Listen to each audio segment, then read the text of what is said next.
Nissan Z car was the brainchild of Yutaka Katayama, or as we know him, Mr. K. He helped bring Nissan to North America, and he was the head of the US branch here.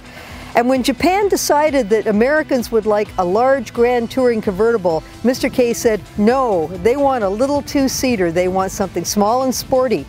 And when in 1970 we got the Datsun 240Z, it proved him right. So this brings us to the Nissan 370Z, with a few tweaks for 2018.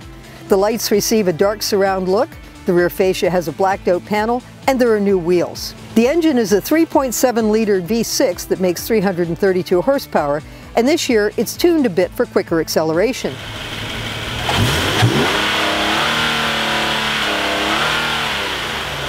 There's a new performance clutch in the stick shift models, but I have the 7-speed automatic. A stick shift would be more fun, but this is still a pretty slick unit. It has paddle shifters and it rev matches on the downshifts. I like the engine, it's really strong. I like the transmission, it shifts really well, the brakes are great. It's a lot of fun to drive, and really, that's what it's all about.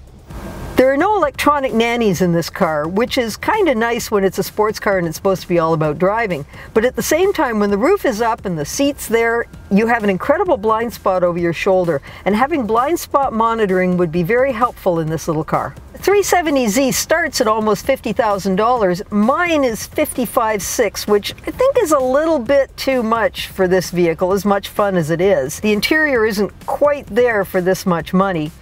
It's close coupled inside, you're going to be cozy with your seatmate, but it still is pretty comfortable. There are a few things I would change. I'd like to change the instrument cluster. The TAC is the great big dial in the middle and the speedometer's off to the side. Now, the revs are important, however, I think it's importanter to not get speeding tickets. The original Z car was discontinued once before and brought back, but now this one is nearing the end of its life cycle, and we're not really sure if it's going to return. So, okay, it's expensive.